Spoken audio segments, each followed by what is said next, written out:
हमको उपयोग होगा।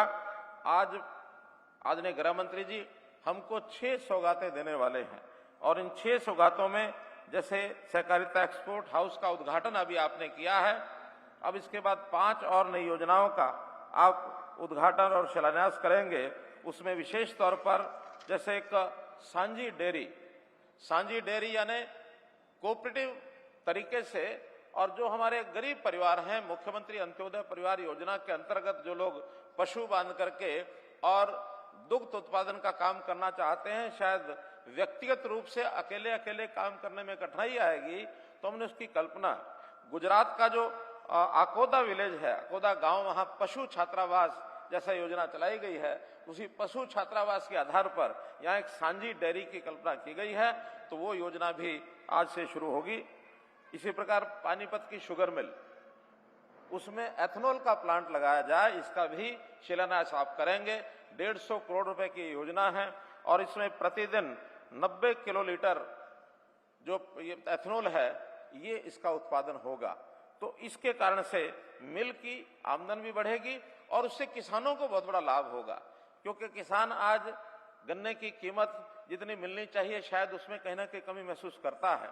हालांकि इस बार हमने 10 रुपया प्रति क्विंटल, 372 रुपये प्रति क्विंटल किसानों को दिया है, लेकिन हमने सभी मिलों का अपग्रेडेशन और उनमें इस प्रकार के अतिरिक्त आय के साधन ये लगाने शुरू किए हैं। हमारी 11 सहकारिता मिलें हैं, हर एक सहकारिता मिल को आगे बढ़ाने के लिए हम लगे हैं, उसी कड़ी में हम काम कर रहे हैं। हमारे जो 6 मिल्क प्लांट पहले लगे हैं सहकारिता के, 7वां मिल्क प्लांट आज उसका भी उद्घाटन शिलान्यास आप करेंगे, जिसके अंदर 5 लाख लीटर प्रतिदिन दूध इसकी बढ़ोतरी होगी। दुग्ध उत्पादन में हरियाणा देश के दूसरे नंबर पर आता है प्रांतों में, पंजाब के बाद हमारा नंबर आता है। हम चाहेंगे कि हम अपने इस दुग्ध उत्पादन को इतना बढ़ाएं कि देश में प्रथम स्थान हम कैसे प्राप्त करें, इस ओर सहकारिता विभाग ये हमारा कर रहा है, काम कर रहा है, लगातार लगा है।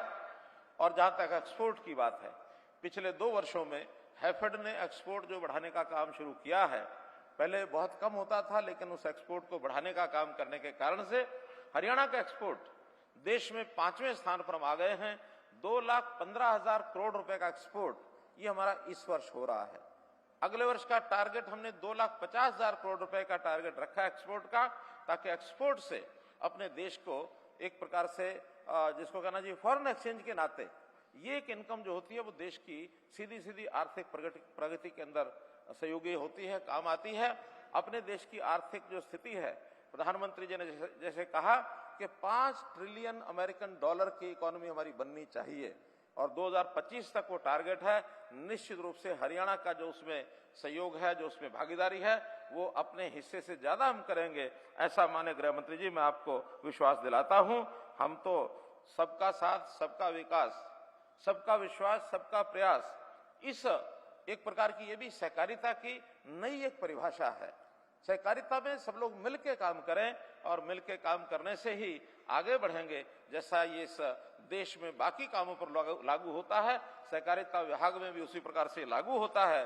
तो हम इस काम को करने के लिए विशेष तौर पर कृषि विभाग का इसमें बहुत बड़ा एक लाभ होगा, क्योंकि इलाका हमारा कृषि प्रधान यानी प्रदेश और कृषि प्रधान ये क्षेत्र, करनाल के आसपास खास करके जैसे धान, और धान में भी इसको धान का कटोरा कहते हैं, और एक्सपोर्टेबल आइटम बासमती उसका भी एक बहुत बड़ा सेंटर है। तो आज के इस कार्यक्रम के माध्यम से इधर के किसानों को जो लाभ होने वाला है, बहुत ही एक बहुत बड़ा एक प्रोजेक्ट ये हमारा जो बन के आगे आ रहा है, इसका लाभ हमको मिलेगा। इसी प्रकार आप हमारे ऊपर इसी प्रकार से अगर हमारे उत्साह को बढ़ाते रहेंगे तो निश्चित रूप से हम अपने प्रदेश को और देश को आगे ले जाने में अपना योगदान ये निश्चित करेंगे। मैं बहुत बहुत आपका आभारी हूँ, बहुत बहुत धन्यवादी हूँ। और आज आपने हरियाणा में लगातार ये तीसरा आपका कार्यक्रम है, इसमें हमारा मार्गदर्शन करेंगे। ये कार्यक्रम इसके बाद और भी है, दिन भर के लगातार चलने वाले 4 कार्यक्रम। मैं निश्चित रूप से आपकी सराहना करता हूँ। बहुत बहुत धन्यवाद, बहुत बहुत आभार।